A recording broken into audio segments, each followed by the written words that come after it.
አድርገው ደስ እንዳለ። ኦኬ እግዚአብሔር አምላክ የተባረከ ይሁን። ስክሪን እስኪ ሼር ላድርጋችሁና ብዙ ጊዜ ላለመውሰድ አጠር አድርጌ አንዳንድ ነገሮችን ታያችኋል። ኤክሴል ስፕሬድሺቱ አዎ ኦኬ። ባለፈው ጊዜ ስንነጋገር ስለምን ተነጋግረን ነበር? ስለ እንደዚህ የክርስቶስ ማንነት በተለይ ደግሞ በኮፕቲክ ኦርቶዶክስ ቸርች እና በካቶሊክ ወይም ደግሞ ፕሮቴስታንት በሚባሉት የእምነት ክፍሎች መካከል ያለውን ልዩነት በደንብ እስኪ ትንሽ ገባ ብለን እንየው የሚል ስምነት ስለነበረ ዛሬ አንዳንድ ቃሎችን አብረን እናጠናለን። አንደኛው ሚያፊሲቲዝም ይባላል። ፋይዚቲዝም ይባላል። ሌላው ደግሞ ሞኖፋይሲቲዝም ይባላል። ከዛ ደግሞ ዳዮፋይሲቲዝም ይባላል። እነዚህ ሶስቱ በጣም ወሳኝ ናቸው። በተለይ ደግሞ በቄልቄዶን በ451 ዓመተ ምህረት በነበረው የቄልቄዶን ጉባኤ ላይ ስለዚህ ነገር ግልጽ የሆነ አቋም የወጣበትና ኦርቶዶክሶች ወይም ደግሞ ኮፕቲክ ኦርቶዶክስ የተባለው የቄልቄዶንን ጉባኤ ውሳኔ አንቀበልም ያሉበት ምክንያት ነው። እንግዲህ ቲዮሎጂካሊ የኮፕቲክ ኦርቶዶክስ ቸርች የሚያምንበት የሚያፊዚቲዝም የሚባለው ነው። እንግዲህ ወደ ከግሪክ ቃል አንጻር ስንመለከተው ሚያ ማለት ዋን ወይም ደግሞ ዩናይትድ ማለት ነው። ከዛ በኋላ ያለው ደግሞ ፊሲስ የሚለው ደግሞ ኔቸር ማለት ነው። ዋን ኔቸር ማለት ነው። እንግዲህ በአጭሩ ዋን ዩናይትድ ኮምፖዚት ኔቸር ማለት ነው። ፉሊ ዲቫይን ፕላስ ፉሊ ሂውማን የሆነ ሁለቱ አንድ ላይ ሲሆኑ ብለው ነው የሚያምኑት፣ ለጌታ ኢየሱስ ክርስቶስ የሚያምኑት። እንዲያውም ቃሉን ስንመለከት ምን ይለዋል? ዋን ኢንካርኔት ኔቸር ኦፍ ጎድ ወርድ ይላሉ። believe God, Jesus' divine nature and human nature perfectly united into one composite divine human nature at the moment of conception. ባለፈው ጊዜ ሜንሽን አድርጌያለሁ። ልክ ጌታ ኢየሱስ ክርስቶስ ማርያም ስትጸንስ በዛን ጊዜ ስጋና መንፈስ አምላክና ስጋ አንድ ሆነ ብለው ያምናሉ። ለዚህ ነው ተዋህዶ የሚባለው ነገር የመጣው። ይህ እንግዲህ ከሚያፊሲቲዝም ከሞኖፊቲዝም ጋር በጣም ይለያያል። ምክንያቱም ብዙ ጊዜ ሰዎች ሚስ አንደርስታንድ ያደርጋሉ። ለአንድ ለኮፕቲክ ቸርች ሞኖፊቲዝም ናቸው ብላችሁ ብትነግሯቸው they will be very very unhappy ማድ ወይም ደግሞ በጣም ሊያዝኑም ይችላሉ። ሞኖፊቲዝም ምንድን ነው የሚለው? በቃ አለቀ። የክርስቶስ መንፈሳዊነት አምላካዊ ባህሪው ሰዋዊ ባህሪውን ውጦታል። ስለዚህ ያ ሰዋዊ ባህሪ አሁን አይታይም፣ ተውጧል ይላሉ። ለምሳሌ አሁን አንዲት ጠብታ በነገር ውቅያኖስ ላይ እንደመጣል ጠብ እንደማድረግ ነው። ምን ወዲያው እኮ መጠፋ ናት። ስለዚህ የሰው የኢየሱስ ክርስቶስ ሂውማኒቲ እንደ ድሮፕ ኦፍ ቬኔጋር ስትሆን ኦሽኑ በአጠቃላይ ደግሞ መንፈሳዊ ማንነቱ ነው ብሎ ያምናሉ። ብዙ ሳንገባ እዛ ጉዳይ ላይ ማለት ነው። እና ስለ ዊል ደግሞ ሲናገሩ ጌታ ኢየሱስ ክርስቶስ አንድ ነው። በቃ ይሄ የሰው እንትን የሰው ፈቃድ የአምላክ ፈቃድ የሚባል ነገር የለውም ይላሉ። በዚህም ምክንያት የቄልቄዶንን ጉባኤ ውሳኔ ኮምፕሊትሊ ሪጀክት ያደርጋሉ። ምክንያቱም እነሱ ኢየሱስ ክርስቶስን ሁለት ቱ ሴፓሬት ፐርሰን አድርገው ያሉ ብለው ያ ውሳኔ ብሎ ያስባሉ። ትንሽ እዚህ ላይ መጨረሻ ላይ እንትናሉ። ሁለተኛው ብዙዎቻችን የምናምንበት ዳዮፊቲዝም የሚባለው ነው። እሱ ዳዮፊቲዝም ደግሞ ማለት ነው ሁለት ዲስቲንክት ኔቸር አለው ነው። በተለይ ደግሞ ኦርቶዶክስ ሙሉ ኢስተርን ኦርቶዶክስ እንደ ግሪክ፣ ራሽያ ምናምን የሚባሉት እነሱ ደግሞ ከካቶሊክ ጋር ተመሳሳይ እምነት አላቸው። የቄልቄዶንን ውሳኔ ተቀብለዋል። ጌታ ኢየሱስ ክርስቶስ ሙሉ ሰው ሙሉ አምላክ ነው ብሎ ያምናሉ። ግን ሁለቱ ቱ ፐርሰናሊቲ በአንድ ሰውነት ላይ አብረው የመኖር እንትን አለባቸው ነው። ዲዮ የሚለው ቃል የመጣው ያው ዲዮ ማለት ሁለት ከሚለው ነው። እና ቱ ዲስቲንክት ኔቸር አለው ይላሉ። አንዱ ኢንታየርሊ ዲቫይን the other one is entirely human ነው። ግን ሁለቱም ኮኤግዚስት ያደርጋሉ in that one single person። ያ ደግሞ ዲ ሃይፖስታቲክ ዩኒየን ተብሎ ይጠራል። በተለይ ይሄ በመንፈሳዊ ህይወት ውስጥ መንፈሳዊ ማነው ዶክትሪን ማነው ቴዎሎጂ ውስጥ ሃይፖስታቲክ ዩኒየን ማለት በጣም ሁሉም ሰው የሚያውቀው ነገር ነው። ምንድነው ያ? ጌታ ኢየሱስ ክርስቶስ ሁለት ባህሪያትን በአንድ ሰው ውስጥ በአንድ ሲንግል ፐርሰን ውስጥ የሚሆንበት እንትን ነው ማለት ነው። ስለዚህ ጂሰስ አሁን እዚህ ጋር እንደው ትንሽ እንትን ለማለት ያክል ጂሰስ ኢዝ a nature defines what you are and a person defines who you are ይላል። ስለዚህ Jesus is who or Jesus is one who with two whats ብለው ያስተምራሉ ማለት ነው። ስለዚህ በዚህ ምክንያት ሁለት ፈቃድ አለው ብለው ያስባሉ። እዚህ ጋር እንደምታዩት ያን ፈቃድ ምንድነው? አምላካዊ ፈቃዱና ሰዋዊ ፈቃዱ ነው የሚል ነገር አላቸው። እንግዲህ ኮምፓሪዝን ላይ እንደምትመለከቱት በሁለቱ እንግዲህ ካቶሊክም እና ኢስተርን ኦርቶዶክስ ተመሳሳይ እንትን አላቸው። ግን ጊዜ ስለሌለን በአንድ ነገር ለመናገር ፈልጋለሁ። ቢብሊካል ቤዚሳቸው ምንድን ነው ብዬ ደግሞ ትንሽ ጥናት ሳደርግ ቢብሊካል ቤዚሳቸው የኮፕቲኮቹ ምንድን ነው? ቃሉም ስጋ ሆነ ከኛም ጋር በመካከላችንም ኖረ የሚለው ዮሐንስ 1:14 ምንድን ነው የሚለው? ወደ ሂውማን በዲ ቃሉ ወደ ሰው ገባ አይደለም የሚለው፣ ወይም ደግሞ ከሰው ቃሉ ከሰው ተፈጥሮ ጋር አሶሴት አረገ አይደለም የሚለው፣ ቃሉ ስጋ ሆነ ነው የሚለው። ስለዚህ ሲንግል ዋን ኢቨንት ስለሆነ ልንለያየው አንችልም ብሎ በዛ ይናገራል። ሌላው ደግሞ እንደምታውቁት ዮሐንስ 10:30 ላይ እኔና አብ ወይም እኔና አባቴ አብ አንድ ነን ብሎ የሚናገረው ነገር አለ። ይሄ ደግሞ የሚያሳየው ሲንግል የሆነ ነገር ነው ብሎ ይናገራሉ። ወደ መጨረሻ ላይ ደግሞ አንደኛ ቆሮንቶስ ምዕራፍ 2:8 ላይ የክብርን ጌታ ባልሰቀሉት ነበር የሚለው፣ የክብር ጌታ የሚለው ሰዋዊ ሳይሆን አምላካዊ ነው የሚያሳየው። ስለዚህ ያ ዲቫይኑ እና ሂውማን ኔቸሩ አንድ ላይ ሆኗል፣ ተሰቅሏል ብለው ያምናሉ። በዚህ ምክንያት የዳዮፊቲዝም ደግሞ እንትናቸው ምንድን ነው? ለምሳሌ ጌታ ኢየሱስ ክርስቶስ እንደ ሰው ተርቧል፣ እንደገና ደግሞ ተአምራትን ሰርቷል። ተርቧል ግን 5000 ሰዎችን መግቧል። በዛ እንትን ይላሉ። ላዛረስ እንትን ሲል ደግሞ አልቅሷል እንደ ሰው፣ ደግሞ ተነስቶ ደግሞ ላዛረስን ደግሞ ከሙታን አስነስቶታል። ስለዚህ ሁለት ባህሪያት ይታዩበታል በአንድ ሰው ብሎ ይናገራሉ። እንደገና ደግሞ የጌተሰማኒ ጸሎት ደግሞ ታስታውሳላችሁ። ስለዚህ በአጠቃላይ ጌታ ኢየሱስ ክርስቶስ ሁለት ፈቃድ አለው። አንዱ አምላካዊ ፈቃድ፣ አንዱ ሰዋዊ ፈቃድ የሚለው ነው እና ግን ከመጨረሴ በፊት ምንድን ነው የሚሉት? በአጠቃላይ የኮፕቲክ ችግር ይሄንን የዳዮፊቲዝም የሚለውን ነገር ሁለት ላይክ ቱ ሄድድ ክራይስት ይኖረዋል ብለው ያስባሉ። እነዚህ ደግሞ ኦርቶዶክሶች ኢስተርን ኦርቶዶክስ እና ካቶሊኮች ደግሞ ምንድን ነው የሚሉት? ሃይብሪድ ቨርዥን ነው። ሃይብሪድ አለ አይደለም? አሁን ኤሌክትሪክ እና ጋዝ የሚሰራ መኪና እንደዚህ አይነት ነው ክራይስት ያደረጋችሁት ብለው ሁለቱም አንዱ እንትን ይላል። ግን የሚገርማችሁ ይህ ሁሉ ከቃልቂዶን ከ451 ዓመት በኋላ ከ1500 ዓመት በኋላ እንደገና ሁለቱ አንድ መምጣት ጀመሩ እና የኮፕቲክ በ1988 ዓመተ ምህረት የኮፕቲኩ ፖፕ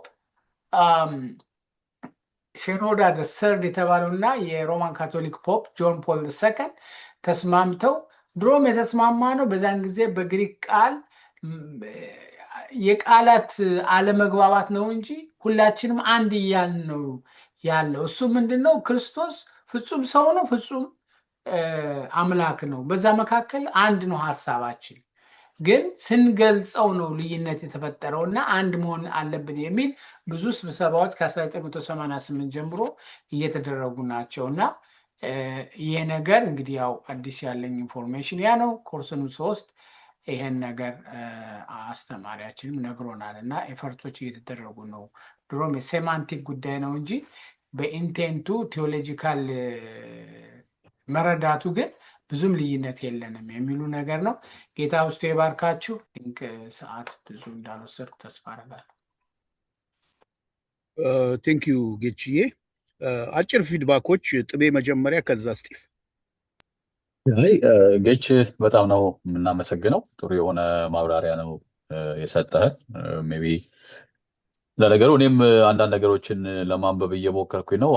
እኔ ለራሴ ላይብረሪ ውስጥ ያለኝን ቡክ ዝም ብዬ ሼር አድርጋቸዋለሁ እንትን ላይ የግሩፕ እንትናችን ላይ ኢስተርን ክርስቲያኒቲ የሚለው ጥሩ በዚህ ሀሳብ ላይም ሌሎች ነገሮችንም የሚያብራራ እንትን አለው እና በጣም ነው የምናመሰግነው። በጣም ጥሩ የሆነ ፕሬዘንቴሽን ነው። ቴንክ ዩ ስቲቭዬ። በጣም ጥሩ ፖይንት ነው። ግን የፔንቴኮስተሉ አመለካከት ምንድን ነው የሚለውንም ነገር ማየቱ ጥሩ ነበር። አሁን ነው እሱን ከካቶሊክ ጋር አንድ ነው። ኦኬ። እኛ ከካቶሊክ ስለወጣን ቤዚካሊ በዛ ላይ ያለን የከልኬዶንን ጉባኤ ከተቀበሉት ውስጥ ነን። የቤቢሸር አደርጋቸዋለሁ። የእምነቶች ሲነሱ ክርስቲያን ነበር፣ ከዛ እንዴት እየተከፋፈሉ እንደመጣ ስታይ በዛ ትሪ ስትመለከት የፕሮቴስታንት የወጣው ከካቶሊክ ነው። ስለዚህ እነዚህ ካቶሊክ እና ኦርቶዶክስ ምናምን ከመባሉ በፊት የነበሩ አንዳንድ መረዳቶች አሉ። በኋላ የከልቄዶንን ይዞ የተገነጠለው የካቶሊኩን ሞስትሊ የካቶሊክ እና ኢስተርን ኦርቶዶክስ ነው። እኛ ደግሞ ከካቶሊክ የወጣን ስለሆን የካቶሊክ በዛን ጊዜ ካቶሊኮች የተቀበሉት እኛ የተቀበልነው ማለት ነው። አይ ጥሩ ነው እንዳለው በጣም ጥሩ ፕሬዘንቴሽን ነው። ያው የተለያየ ቪው እንዳለ አይተናል። ጠቃሚ ነው ማወቁ እያንዳንዱ ሴክት ምን እንደሚያምን እና ምን እንደሚያስብ ስለ ክርስቶስ። ቴንክ ዩ። እኔ እንኳን እዚህ ጋር መጨመር የፈለግኩት በጣም ያከራሉ። በቃ ተዋህዶ እያሉ በጣም ያከራሉ። ከኔቸሩ የበለጠ ግን ስራው ላይ ደግሞ የእሱ የጌታችን የመድኃኒታችን የኢየሱስ ክርስቶስ ስራ ሙሉ በሙሉ ለኃጢአታችን መክፈሉ እና ምንም ነገር እንደማያስፈልገው የሚለው ላይ በሱ ላይ ብንስማማ ኖሮ መልካም ነበረ። ያው እንግዲህ እነሱ እንደምታውቁት ምስጢረ ስጋዌ፣ ምስጢረ ስላሴ፣ ሚስጥር ይበዛዋል ብቻ። ለማንኛውም ግን ጌታ ይባርክ ጌችዬ፣ በጣም እናመሰግናለን። ጥቤ በቃ ኢትስ ዩር ፊልድ ነው። እሺ ቴንክ ዩ ሶ ማች። እንግዲህ ያው ሰላም ስለተባባልን አይ ቲንክ ሼር ማድረግ እችላለሁ ብዬ ገምታለሁኝ። ዛሬ የምንመለከተው ምዕራፍ 8 ነው። ባለፈው ምዕራፍ 7 አንዱና ብቸኛ የሚለውን ሀሳብ የክርስቶስ ኢየሱስን እንግዲህ ክብሩን በመተው ሰው የሆነበትንና የባሪያን መልክ የያዘ የሚሉትን እና ሌሎች ሀሳቦችን አንድ ላይ ተመልክተን ነበረ። ዛሬ በዚህ ሀሳብ ላይ የእግዚአብሔር ልጅ የሚለውን ክፍል ነው የምናየው። ካለን ጊዜ አንጻር ሙሉውን አንሂድበት እርግጠኛ ባልሆንም ግን ምዕራፍ 8 ያው በጣም ሰፊ የሆነ ሀሳብ አለው። በተለይ ደግሞ የመጽሐፉን እምብርት የሆነ ክፍል የያዘም ሀሳብ ነው ብዬ አምናለሁኝ እና ምዕራፍ 8ን እንግዲህ ስንመለከተው አውጥተን በዛ ውስጥ ያለው ጳውሎስ ጸሐፊው ወንድማችን ጳውሎስ መጽሐፉን የሚጀምረው በኒቂያ የሃይማኖት መግለጫ ነው። እርሱ ብቻ የአብ ልጅ በሚሆን ዓለም ሳይፈጠር ከአብ በተወለደ በአንድ ጌታ በኢየሱስ ክርስቶስ አምናለሁ የሚለውንና የአትናቴዎስ የሃይማኖት መግለጫን እርሱም ከዘመናት አስቀድሞ ከአብ የተወለደ አምላክ ከእናቱም በስጋ በዓለም የተወለደ ሰው ነው በማለት ነው እና ገጽ 257 ላይ ነው እና ወንጌላዊ ማርቆስ ወንጌሉን የጀመረው የእግዚአብሔር ልጅ የኢየሱስ ክርስቶስ ወንጌል መጀመሪያ በማለት አስተዋውቆ ነው። የዮሐንስ ወንጌል የተጻፈበት ዓላማ የኢየሱስ ክርስቶስ የእግዚአብሔር ልጅነት በማመን ሰዎች ሁሉ ዘላለም ሕይወት እንዲያገኙ ነው የሚለውን የማርቆስ ምዕራፍ 1 ቁጥር 1 እና ዮሐንስ ወንጌል ምዕራፍ 20 ቁጥር 31ን ከመጀመሪያው አንቀጽ ላይ አስቀምጫለሁ። በእንትኑ ላይ በፓወርፖይንቱ ላይ እዛው ገጽ ላይ የእግዚአብሔር ልጅነት ከእግዚአብሔር አባትነት ጋር የተያያዘ ሲሆን ይህ በአዲስ ኪዳን በስፋት ተዳስሷል። በብሉይ ኪዳን ውስጥ ግን በብዙ ስፍራዎች አይገኝም። በዚህኛው አሁን በምንመለከተው ሀሳብ ውስጥ ይሄ የእግዚአብሔር ልጅ የሚለውን ሀሳብ ነው ለማተት ጳውሎስ ወንድማችን የሚሞክረው እና በሚቀጥለው ገጽ ላይ በገጽ 258 ላይ የሚያነሳቸው ነገሮች አሉ። እኔ እዚህ ያስኩትኝ መጽሐፍ ላይ 1 እና 2 በሚል አስቀምጨዋለሁኝ። የእግዚአብሔር ልጅ የሚለው መጠሪያ በአዲስ ኪዳን ውስጥ 124 ጊዜ ተጠቅሷል። ይህም ማለት ምን ማለት እንደሆነ ከማጥናታችን በፊት ግን የእግዚአብሔር ልጅ የሚለው ሐረግ መጽሐፍ ቅዱስ ውስጥ አንድ አይነት ትርጓሜ እንደሌለው ከመረዳት ብንጀምር ይጠቅመናል። የእግዚአብሔር ልጅ የሚለው ቃል ለምሳሌ ይልና መላእክት የእግዚአብሔር ልጆች ተብለው ተጠርተዋል። ኢዮብ ላይ የተጻፈውን ያነሳል። የዕብራውያን ጸሐፊ ግን ከመላእክት መካከል እግዚአብሔር ማንንም ልጄ በማለት እንዳልጠራና አባትም ሊሆናቸው ቃል እንዳልገባ ይናገራል ዕብራውያን ምዕራፍ 1 ላይ። ስለዚህ መላእክት የእግዚአብሔር ልጆች የሆኑበትና ኢየሱስ የእግዚአብሔር ልጅ የተባለበት ልጅነት አንድ አይነት አይደሉም ማለት ነው። ሁለተኛው ደግሞ በአንድ በኩል እስራኤል የበኩር ልጄ ነው፣ ለእስራኤል አባት ነኝና ኤፍሬምም በኩሬ ነውና በማለት ስለተጻፈ የእስራኤልን የበኩር ልጅነት እናውቃለን። ነገር ግን መላእክት የተፈጠሩት ከእስራኤል መመረጥ ብቻ ሳይሆን ከሰዎችም መፈጠር በፊት ነው። ታዲያ መላእክት ቀድመው ተፈጥረው እንዴት እስራኤል የበኩር ልጅ ልትሆን ትችላለች? ይህኛው ጥያቄ የመላእክት የእግዚአብሔር ልጅነት ከእስራኤል የእግዚአብሔር ልጅነት ጋር አንድ እንዳይደለ ያስረዳል። ሁለቱን ልዩነቶች እዚህ ጋር በደንብ ያስቀምጥልናል። በሌላ በኩል ደግሞ ኢየሱስ የእግዚአብሔር በኩር መሆኑን መጽሐፍ ቅዱስ ይመሰክራል፣ ልጁ በብዙ ወንድሞች መካከል በኩር ይሆን ዘንድ። ስለዚህ የእግዚአብሔር ልጅነት የሚለው ሐሳብ በመጽሐፍ ቅዱስ ሲገለጥ በተለያየ መልኩ መገለጡን ለማሳየት ማለት ነው እና በገጽ 259 ላይ ደግሞ ምን ብሎ ይናገራል? እግዚአብሔር በኩርን ወደ ዓለም ሲያስገባ የተባለው ስለ እርሱ ነውና፣ ታዲያ እስራኤል በኩር ሆኖ ኢየሱስም እንዴት በኩር ይሆናል? ይህም የተለያየ አይነት የእግዚአብሔር ልጅነት ስለመኖሩ ተጨማሪ ማስረጃ ነው። በዚህም ላይ መጽሐፍ ቅዱስ ኢየሱስ ክርስቶስ የእግዚአብሔር አንድያ ብቸኛ ልጅ መሆኑን እየነገረን በእርሱ የሚያምኑ ሁሉ የእግዚአብሔር ልጅነትን እንደሚያገኙ ጨምሮ ያስተምረናል። ስለዚህ የተለያየ አይነት የእግዚአብሔር ልጅነት መኖሩን መቀበል ይኖርብናል። ለመሆኑ የእግዚአብሔር ልጅ ምን ማለት ነው? ስንት አይነት ትርጓሜዎችንስ ያቅፋል? ይህንን ለመረዳት ልጅ ማለት በመጽሐፍ ቅዱስ ውስጥ ምን አይነት ትርጉሞች እንደሚኖሩት በቅድሚያ ምርመራ እናደርጋለን ብሎ ስለ 3 ወይም ደግሞ 4 አይነት የእግዚአብሔር ልጅ መባልን ካነሳ በኋላ በእያንዳንዳቸው ላይ ዝርዝር ሐሳቦችን ያስቀምጣል። እዛው ገጽ 259 ላይ እንግዲህ ንዑስ ርዕስ ነው የሚባለው አይደል? 8.1 ልጅ ምን ማለት ነው የሚለውን ትርጉም በዚህ ደግሞ ስር ይሰጠናል። መጽሐፍ ቅዱስ በተጻፈበት ቋንቋ ውስጥ ልጅ የሚለው ቃል በተለያዩ መልኮች የተለያየ ትርጉም አለው። መጽሐፍ ቅዱስ ወደ ሌሎች ቋንቋዎች ሲተረጎም ግን ልጅ የሚለው ቃል በሌሎች ቃላት ተተክቶ ወይም ተብራርቶ የቀረበባቸው አጋጣሚዎች በርካታ ናቸው። በዕብራይስጡ መጽሐፍ ቅዱስ ልጅ ተብለው በአማርኛ መጽሐፍ ቅዱስ በተለያዩ ማብራሪያዎች የተተኩትን እነዚህን ጥቅሶች በናሙናነት መመልከት ይቻላል። የዕብራይስጡ የበትር ልጅ በአማርኛው መገረፍ ያለበት ሰው ተብሏል፣ ዘዳግም 25 ቁጥር 2 ላይ። የዕብራይስጡ የብርታት ልጅ በአማርኛ ትርጉሞች ኃያል ታላቅ ጦረኛ ተብለዋል፣ ሁለተኛ ሳሙኤል ምዕራፍ 17 ቁጥር 10። በዕብራይስጡ የነበልባል ልጅ የተባለው በአማርኛ የእሳት ፍልጣሪ ነው፣ ኢዮብ 5:7። የዕብራይስጡ የጥበበኛ ልጆች በአማርኛ ጥበበኞች ጠቢባን ተብለዋል፣ ኢሳይያስ 19:11። የዕብራይስጡ የቅባት ልጆች የተባሉት በአማርኛ የተቀቡ የእግዚአብሔር የቀባቸው ተብለዋል፣ ዘካርያስ 4:14። የዕብራይስጡ የሙሽራ ቤት ገጽ 260 ላይ ነው ያለሁትኝ። የሙሽራ ቤት ልጆች በአማርኛ ሚዜዎች፣ የሙሽራው ጓደኞች ማርቆስ 2:19 የሚል ተተርጉመዋል። ሌላኛው የእግዚአብሔር ልጅ የሚለው በዕብራይስጡ መጽሐፍ ቅዱስ የሚገኘውን ይህንን ፈሊጣዊ ቃል ወይም ደግሞ ልጅ እንደ ፈሊጣዊ አነጋገር የተለያዩ የአማርኛ የመጽሐፍ ቅዱስ ትርጉሞች በአንድ አይነት መንገድ ይፈቱታል ማለት አይደለም። አንዳንዶቹ ቃል በቃል ወይም በተቀራራቢ ቃላት ሲያቀርቡት፣ ሌሎቹ ደግሞ ሐሳቡን በሚያብራሩት ሌሎች ቃላት ተክቶ ማቅረብ ይመርጣሉ። የሚከተሉት ናሙናዎች ናቸው ስለ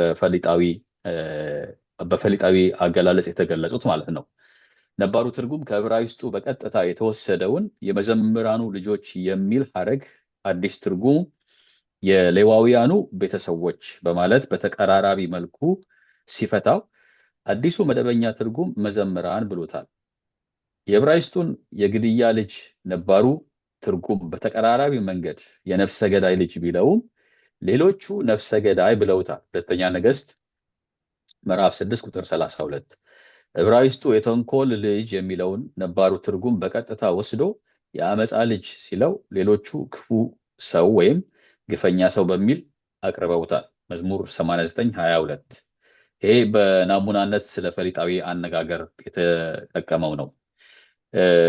የሚቀጥለው አይ ቲንክ ገጽ ላይ 261 በርከት ያሉ ለናሙና ያቀረባቸው ሀሳቦች ስላሉ ሀሳቡን አግኝተነዋል ብዬ ገምታለሁ። የሚቀጥለው ገጽ 261 ላይ ደግሞ በዘይቤያዊ አነጋገር የተሰጠውን የልጅ የሚባለው የዘይቤያዊ አገላለጥ በዕብራውያን ባህልና ቋንቋ ውስጥ ከአንድ ነገር ጋር የሚኖርን ትስስር ወይም ከአንድ ሰው ጋር የሚኖርን የቅርብ ግንኙነት ገላጭ ነው።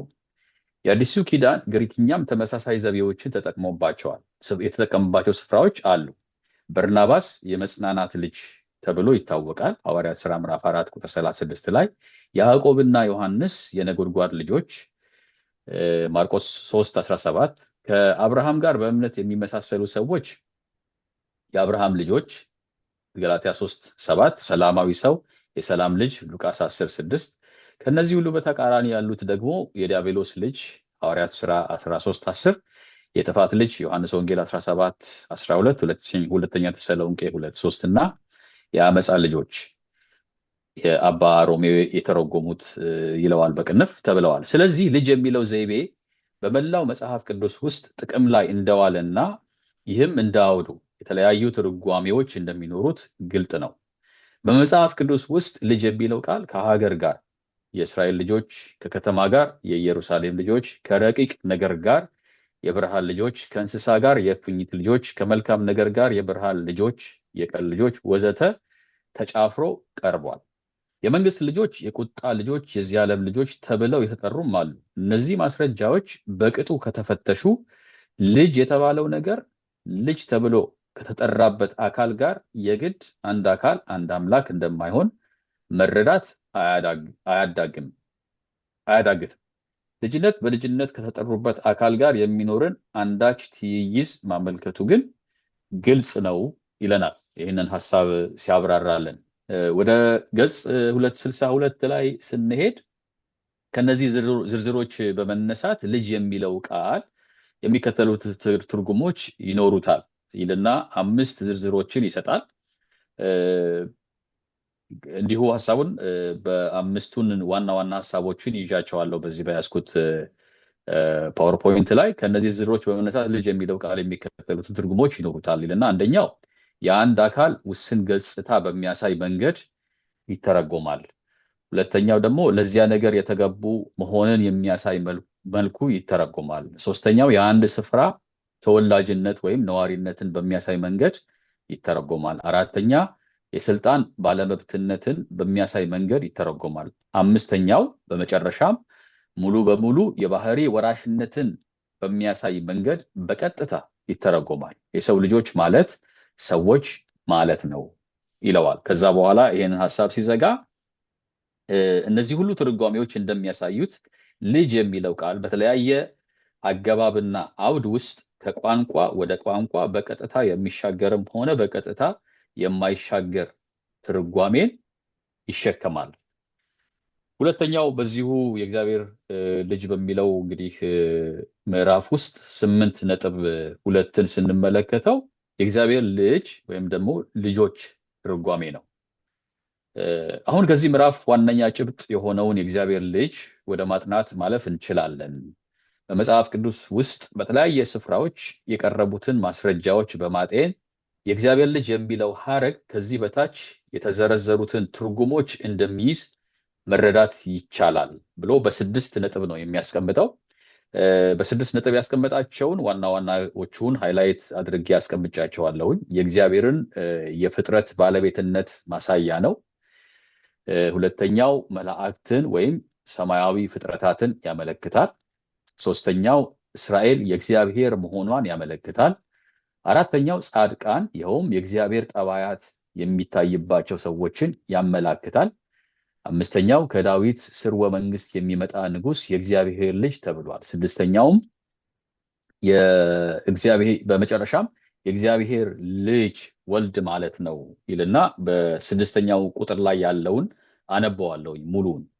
በመጨረሻም የእግዚአብሔር ልጅ ወልድ ማለት ነው መለኮትነትን ያሳያል። ከቶውንም እግዚአብሔርን ያየ ማንም የለም፣ ነገር ግን በአብ እቅፍ ያለው አንድያ ልጁ የሆነው አምላክ እርሱ ተረከው። ዮሐንስ ምዕራፍ 1 ቁጥር 18። እንዲሁም ራሱን ከእግዚአብሔር ጋር አስተካክሎ እግዚአብሔር አባቴ ነው ስላለ ሊገድሉት አብዝተው ይፈልጉት ነበረ። ዮሐንስ ወንጌል ምዕራፍ 5 ቁጥር 18 የተባለው ለዚህ ነው። ገጽ 2 አሁን ያነበብኩት ገጽ 264 ላይ ነው ያስኩት ፓወርፖይንት ላይ 263 ስለሚል ማለት ነው። 265 ገጽ 265 ላይ እንግዲህ ይላል የእግዚአብሔር ልጅ የሚለው ሐረግ እነዚህን 6 ትርጓሜዎች ይዟል። ከነዚህ ውስጥ የመጀመሪያዎቹ ሁለቱን ትኩረት አናደርግባቸውም። የተቀሩትን ደግሞም ጌታ ኢየሱስን በሚመለከት መልኩ በዝርዝር ለማጥናት እንዲያመቸን ለሁለት ብንከፍላቸው ይመረጣል ይልና ለሁለት ይከፍላቸዋል። ገጽ 265 ላይ አንደኛው ክፍል ውስጥ የሚመደቡት የእግዚአብሔር ልጅነትን የእግዚአብሔር ከመሆን በእግዚአብሔር ከመመረጥ የኪዳን ሕዝብ ከመሆን ለተልእኮ በእግዚአብሔር ከመሰማራት ጋር የሚያያዙ ናቸው። በዚሁ መስመር ኢየሱስ የእግዚአብሔር ልጅ የተባለባቸው ምንባቦች መለኮትነቱን አያሳዩም። በመሆኑም የእግዚአብሔር ልጅ የሚሉ ቃላት በገጠሙን ቁጥር ፈጣሪና አምላክ የሚሉ ትርጓሜዎችን ልንወስድ አንችልም። የዚህን ዝርዝር እናስቀድማለን። የእግዚአብሔር ልጅነት ከንግስና ጋር ቁርኝትም አለው። ከላይ በተራ ቁጥር 5 የቀረበውን የዚህን ሐሳብ ትርጓሜ የሚያጣቁም ምንባቦችን ከዚህ ቀጥለን እንመረምራለን ይልና ሁለተኛው ክፍል ደግሞ በዚሁ ክፍል ውስጥ የምንመለከተው የሚመደበው የእግዚአብሔር ልጅነት ደግሞ ከእግዚአብሔር ጋር በባህሪ ኤሰንስ አንድ መሆንን ያመለክታል። ይህም በ6ኛው ተራ ቁጥር የተቀመጠው ነው። በዚህ መልኩ ሲታይ የእግዚአብሔር ልጅ ማለት እግዚአብሔርነትን ወይም አምላክነትን ይገልጣል። የእግዚአብሔር ልጅ እግዚአብሔር ነውና። ኢየሱስ የእግዚአብሔር ልጅ መሆኑን ከሚያስረዱ የመጽሐፍ ቅዱስ ክፍሎች ውስጥ አንዳንዶቹ በዚህ መልኩ መወሰድ አለባቸው። ይህንን በዚህ መልኩ አበጃጅተን ከዚህ ወደ ዝርዝሩ እናልፋለን። የእግዚአብሔር ልጅ ማለት ከኢየሱስ አኳያ ምን ማለት እንደሆነና ኢየሱስ በስንት መንገዶች የእግዚአብሔር ልጅነቱ እንደተገለጠ ማጥናት የዚህ ምዕራፍ ዓላማ ነው ይልና አሁን 8.3 የእግዚአብሔር ልጅ እውነተኛ እስራኤል ከሚለው ሐሳብ ይጀምራል። የእስራኤል የእግዚአብሔር ልጅ ናት። እስራኤል የእግዚአብሔር ልጅ ናት። ይህም ከእግዚአብሔር ጋር ኪዳናዊ ልዩ ግንኙነት እንዳላት ያመለክታል። እስራኤል ለዚህ አይነቱ ግንኙነት የበቃችው እግዚአብሔር ከአሕዛብ መካከል ለዓላማው ለይቶ ስለመረጣት ነው። እግዚአብሔር ከእርሷ በፊት በዚህ መልኩ አንድን ሕዝብ ራሱ ዓላማ ለይቶ አልጠራምና ምርጫው እስራኤልን የበኩር ልጅ አድርጎታል። ስለዚህ የእስራኤል የመመረጥና የልጅነትን ማንነት የሚያሳየውን ማለት ነው። በአንድ በኩል እግዚአብሔር የእስራኤልን አባትነት ሲናገር እስራኤልም እግዚአብሔር አባታ መሆኑን ገጽ 266 ላይ ነው ያሉት መሆኑን በሌላ በኩል ትገልጣለች። ከዚህም የተነሳ የእስራኤል የእግዚአብሔር ልጅነት በብሉይ ኪዳን ተደጋግሞ ተወስቷል ይልና በብሉይ ኪዳን የተጠቀሱትን የእስራኤል የእግዚአብሔር ልጅነት በዝርዝር ያሳያል።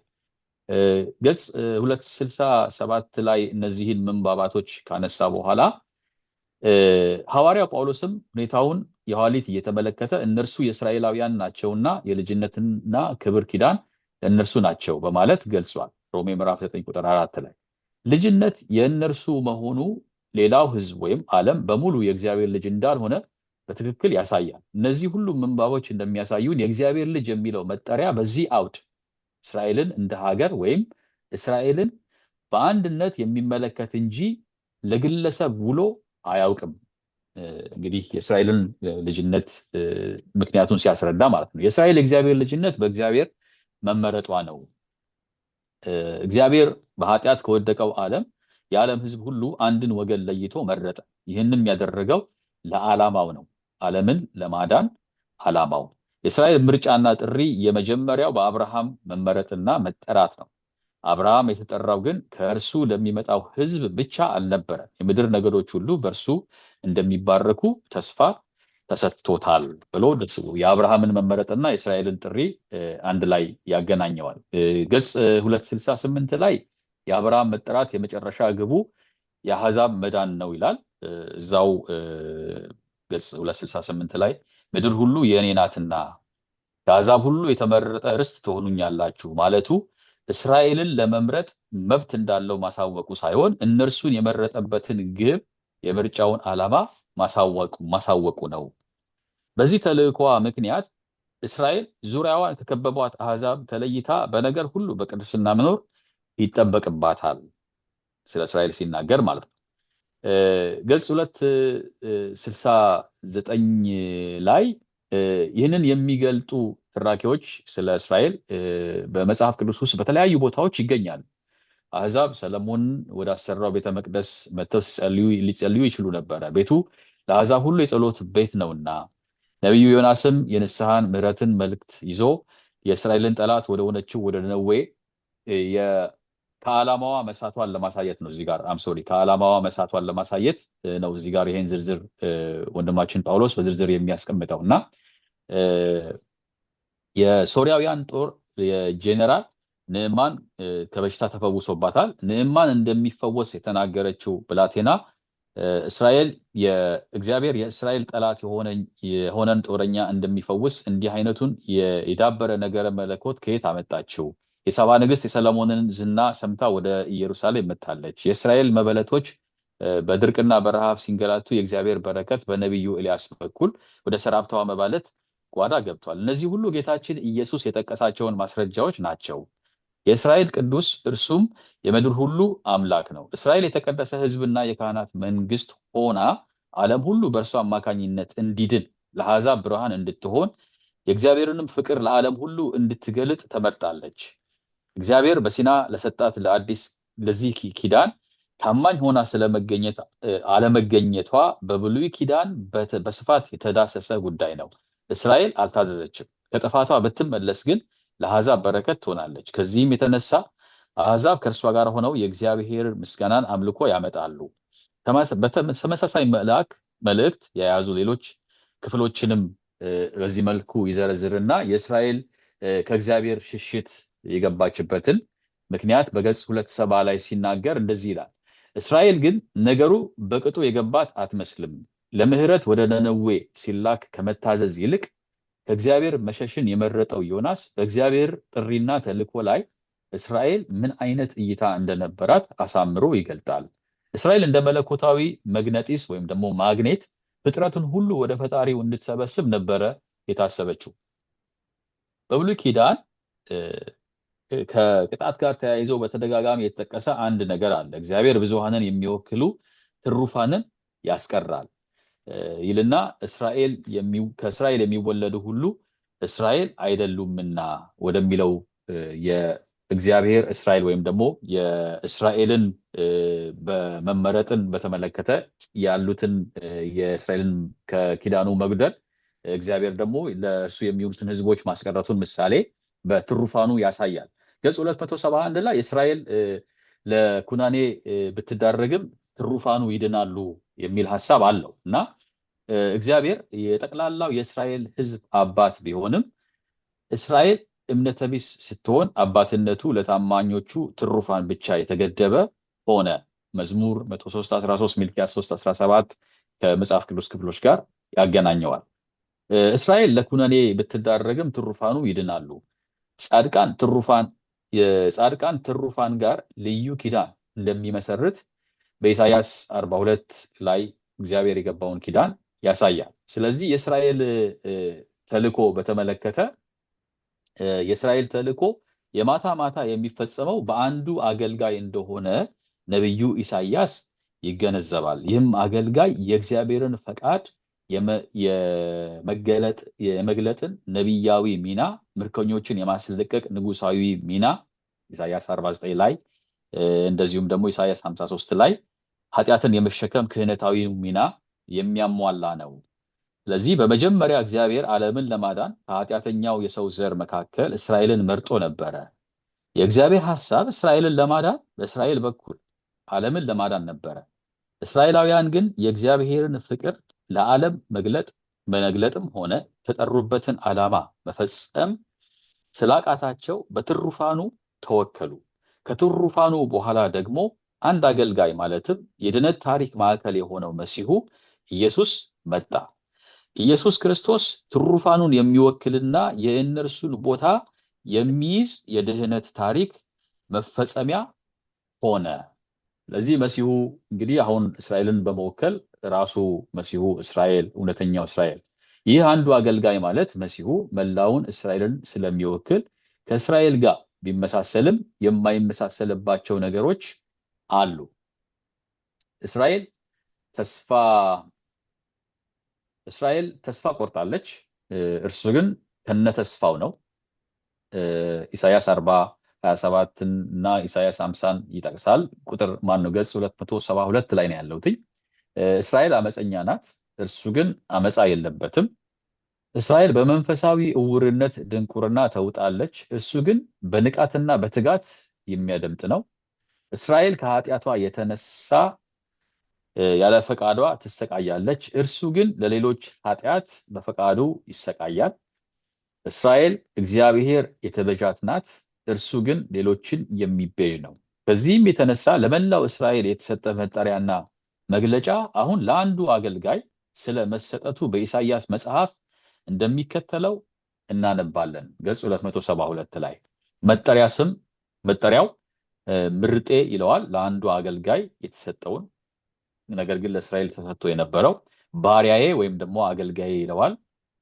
ለመላው እስራኤልም ተሰጥቶ ነበረ። ለአሕዛብ ብርሃን ከማህፀን የተጠራ። ስለዚህ እንግዲህ እነዚህ ነገሮች ለእስራኤል ተሰጥተው የነበሩ መጠሪያዎች አሁን ግን ለጌታችን ለኢየሱስ ክርስቶስ የተሰጡ ናቸው። ልቀጥል ወይንስ ይሄንን እንጨርሰው? ጥብዬ ጨርሰው፣ ይሄን ጨርሰውና እንወያያለን። እሺ ኦኬ። ገጽ 273 ላይ አንድ የያዝኩት ሀሳብ እዛ ላይ የኢየሱስ የእግዚአብሔር ልጅነትን ከላይ እንዳየነው ከአንድ ሀገር ወደ ጥቂት ትሩፋን ከትሩፋንም ደግሞ ወደ አንድ አገልጋይ እየተሸጋገረ የመጣው የድህነት ታሪክ መስመር ነው። ጌታ ኢየሱስ የመጣው እስራኤል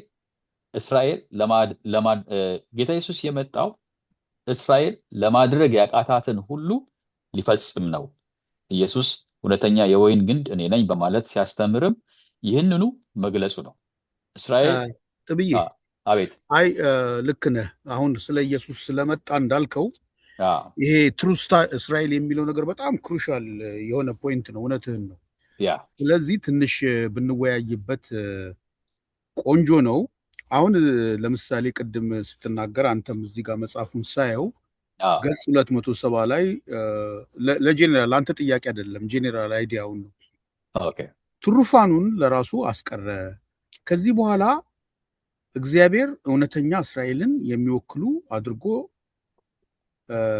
የሚወስደው ትሩፋኑን ነው። ከእስራኤል የሚወለዱ ሁሉ እስራኤል አይደሉምና ብሎ የሮሜንም ጠቀሰ እና አሁን በሪፎርምድ ቴዎሎጂ በጣም ክሊር ነው ትሩ እስራኤል የሚለው ማለት ነው። ትሩ እስራኤል የሚለው ምንድን ነው? በኦልድ ቴስትመንት ጊዜ እነዚህ ቅሬታ ሆነው የቀሩት ልክ ቅድም 7000 እንደጠቀሰው ማለት ነው እና በኒው ቴስትመንት በሚተረጉምበት ጊዜ ለምሳሌ እስራኤል ሁሉ ይድናል የሚለው ቃል ነው ብዙዎችን የሚያጨቃጭቀው።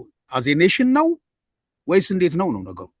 ግን እስራኤል የሚለው ትርጉሙ ላይ በጣም ጥንቃቄ ያስፈልጋል። እና አሁን እዚህ ጋር ጳውሎስ ወደ ሪፎርምዱ ሳይድ ቢኮዝ ሪፈር ያደረጋቸው መጽሐፍቶች እንደዛ ስለሚያስተምሩ ማለት ነው። ኢን ሪል ላይፍ ግድ የለም የግሉን ሀሳብ እንተው። ግን በተለይ በእኛ በኢትዮጵያውያን አጠቃላይ በምናይበት ጊዜ የኢቫንጀሊካል ፓርቱ ለእስራኤል በጣም የተለየ ፌቨሪዝም አሁንም ቢሆን ለወደፊትም ቢሆን በኢስካቴሎጂውም ቢሆን በምኑም በጣም እንደሌለ እና ይሄ አሁን ለምሳሌ አብርሃምን የረገሙን ረግማለሁ የመረቁን መርቃለሁ የሚለውን ነገር በጣም ኤሊቬትድ ሆኖ ፒፕል አር አፍሬድ ኦር ያን ትምህርት በጣም ቮይስ አድርገው የሚያስተምሩ ሰዎች አሉ። እና ጥንቃቄ ያስፈልገዋል ለማለት ነው። እና ይሄ እስቲ ሮሜም ላይ እስራኤል ሁሉ ይድናል የሚለው ኤክሴትራ 9 10 11 አለ እና እስቲ በዚህ መካከል ሁላችንም ጥቂት ነገር ብንነጋገር መልካም ይመስለኛል። ቀድሜ ከጌች ጀምራለሁ፣ ከዛ ስጢፍዬ፣ ከዛ ጥቤ ደግሞ ትቀጥላለህ። ቴንኪዩ ቴንኪዩ።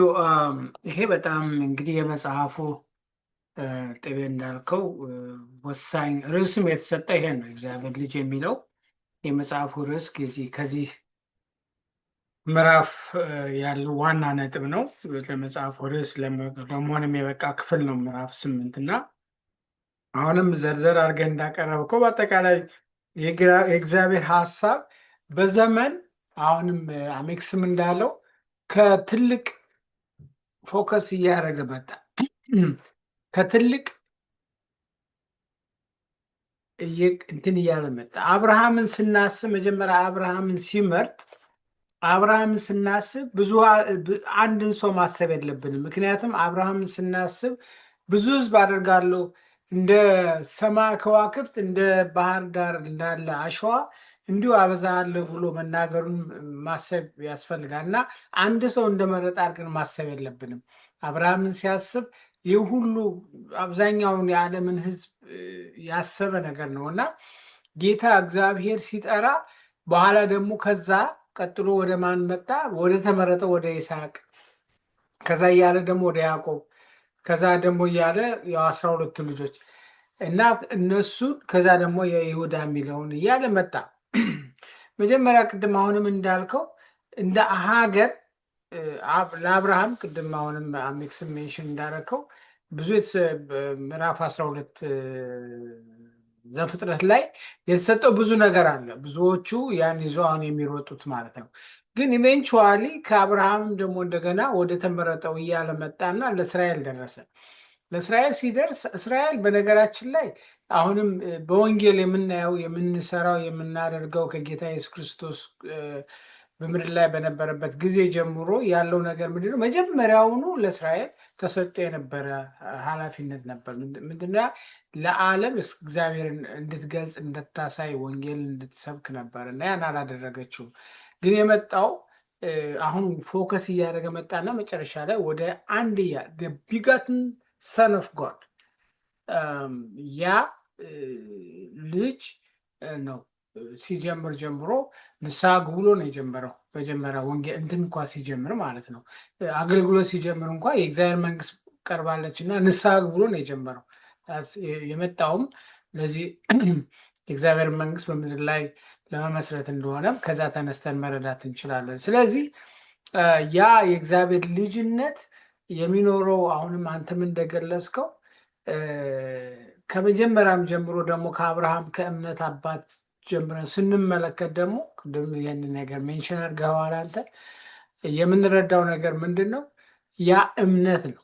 ያ እምነት አሁን ስፔሲፊካሊ ምን እንደሆነ ልክ በቃ ማተሪያላይዝድ ሆኗል። በቃ የሆነ ብዥ ያለ በድንግዝግዝ በሩቅ የሚታይ እንዲሰፋ ያለ ነገር ሳይሆን በጣም ስፔሲፊክ የሆነ ማንን የሚያምን ምን ያገኛል የሚለውን ነገር የተረዳንበት ነው እና ያም ደግሞ እግዚአብሔር አብን ራሱ በስጋ ተገልጦ በልጁ በኢየሱስ ክርስቶስ ማለት ነው ለዓለም ራሱን የገለጠበት ነው እና እኔ እንደምረዳው በተለይ ደግሞ አሜክስ ካነሳው ነጥብ ተነስተ ልክ ነው ሮሜ እንደዛ ይላል ጳውሎስ። ግን ማንም ሰው ቢሆን ከብሉይ ኪዳንም ጀምሮ እስካሁን ድረስ ወደፊትም ቢሆን ሰው የሚድነው በእምነት ነው። ሌላ ምንም መዳኛ መንገድ የለውም። አለበለዚያማ ብዙዎቹ እስራኤላውያን አይጠፉም ነበር። ግን ይድናሉ የተባሉት እኔ እንደተረዳሁት ከሆነ አሁንም ቢሆን እስራኤልም ሆነ የግሪክም ሰው ሆነ ባሪያም ሆነ ጨዋም ሆነ የሚድነው በልጁ በኢየሱስ ክርስቶስ በማመን ብቻ ነው።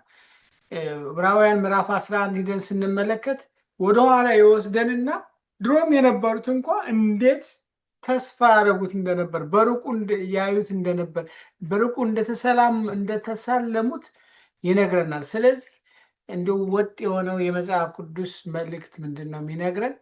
በልጁ በኢየሱስ ክርስቶስ ያመነ ብቻ እንደሚድን ነው።